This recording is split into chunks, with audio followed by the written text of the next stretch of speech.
Assalamualaikum warahmatullahi wabarakatuh. Baiklah, untuk video kali ini saya akan menjawab beberapa pertanyaan mengenai e-business.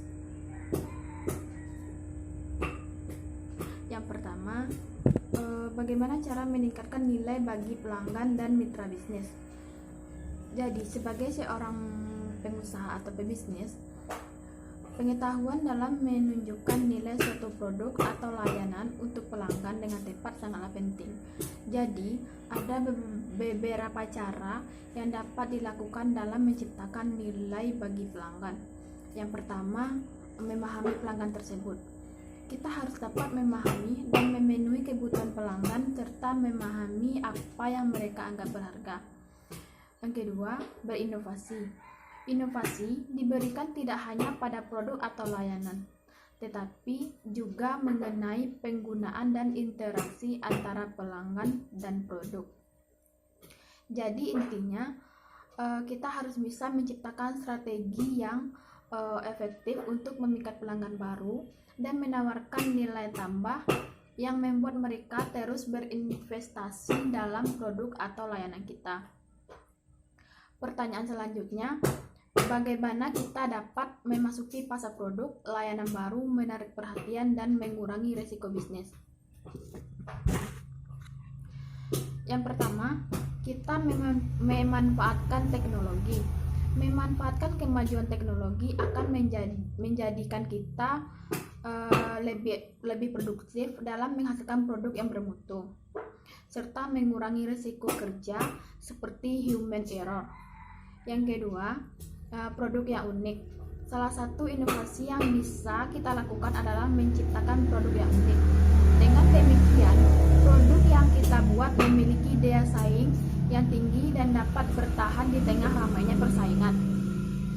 Yang ketiga, meningkatkan pelayanan. Dengan memberikan pelayanan khusus pada konsumen merupakan inovasi yang dapat kita lakukan agar konsumen tetap setia dengan produk kita. Misalnya, kemudahan dalam bertransaksi secara online atau gratis ongkir dan lain sebagainya. Yang keempat, meningkatkan skill sumber daya manusia. Dalam meningkatkan produk yang inovatif, dibutuhkan tenaga kerja kompeten dengan kreativitas yang tinggi. Karena itu, kita harus selalu diingat oleh pelaku usaha dalam melakukan upgrade skill, pengetahuan, dan karyawan sebelum membuat produk yang inovatif. Untuk pertanyaan ketiga yaitu bagaimana kita dapat meningkatkan pendapatan dan profitabilitas. Yang pertama, dengan cara menaikkan harga. Yang kedua, hentikan berbagai aktivitas yang tidak dapat menambah value untuk perusahaan maupun customer. Yang ketiga, tambah value brand agar kita makin menarik klien dan customer. Selanjutnya, memberikan gambaran luas atau jelas kepada tim kita agar mereka tahu apa-apa saja cara yang akan mereka lakukan untuk meningkatkan profit. Yang kelima atau selanjutnya, menghemat biaya marketing melalui customer retention. Selanjutnya, menjual produk dan layanan kita dalam ukuran yang lebih luas atau besar. Kemudian, terapkan strategi yang dapat membantu customer menikmati produk atau layanan agar lebih cepat, sehingga mereka akan mendapatkan value lebih besar dari brand kita dan sering membeli di tempat kita. Kemudian, jadikan proses pembelian lebih mudah dan simpel. Selanjutnya, lebih selektif lagi dalam memilih strategi sesuai dengan budget yang ada. Untuk pertanyaan keempat yaitu bagaimana kita dapat mempertahankan atau meningkatkan keunggulan yang kompetitif. 1. Kenali dan bangun sumber daya inti yang kita miliki. 2. Bangun kemampuan operasional yang unik dan khusus. Ketiga, bangun norma perusahaan yang sesuai visi besar organisasi.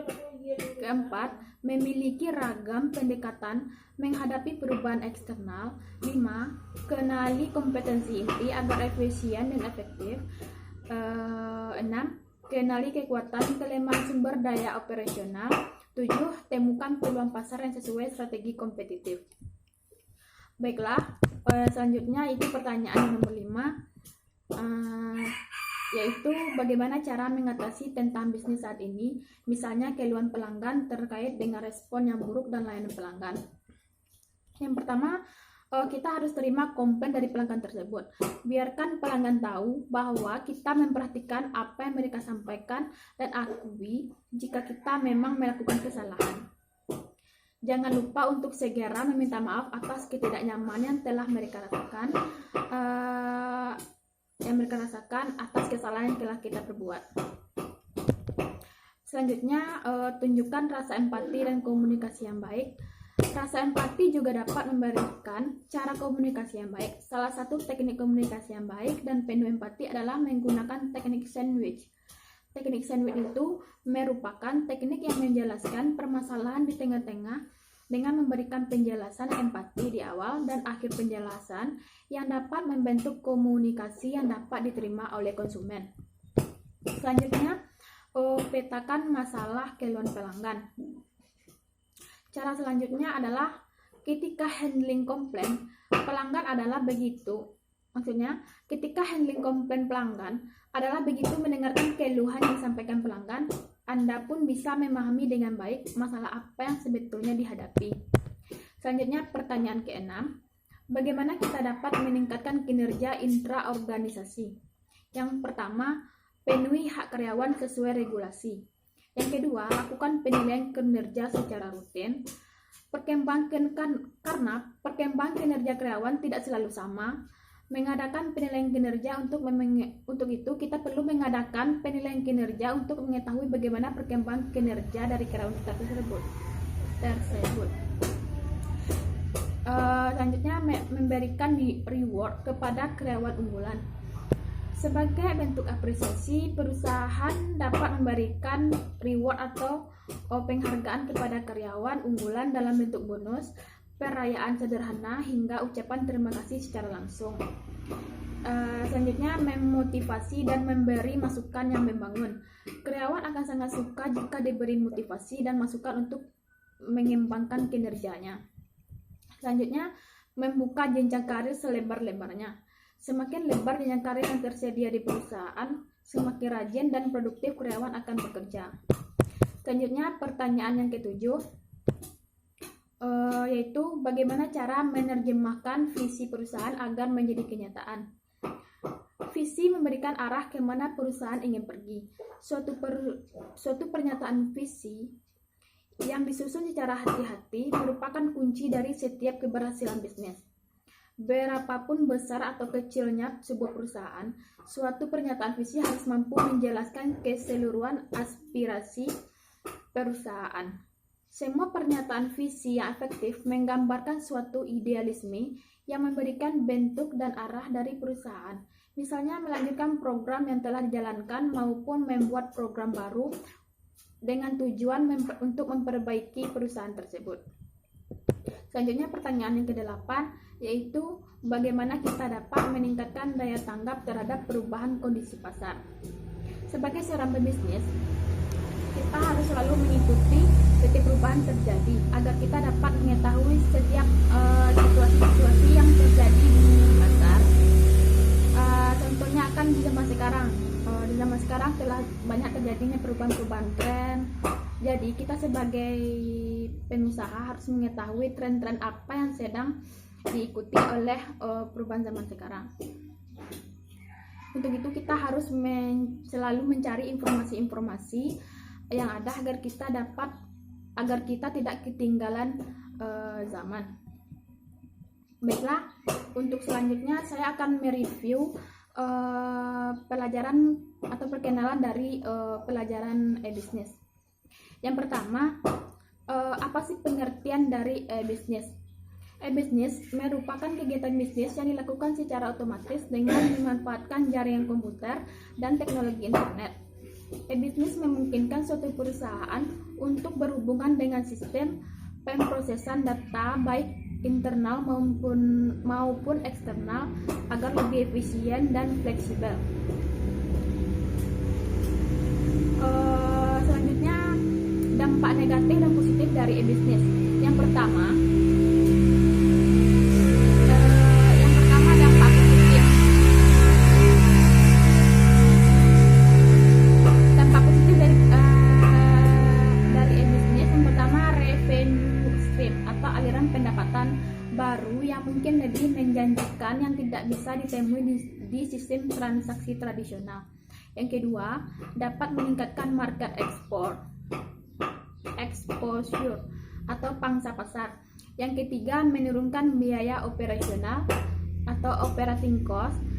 Selanjutnya, melebarkan jangkauan, meningkatkan customer loyalty, meningkatkan supplier management, memperpendek waktu produksi, serta meningkatkan value chain atau mata rantai pendapatan.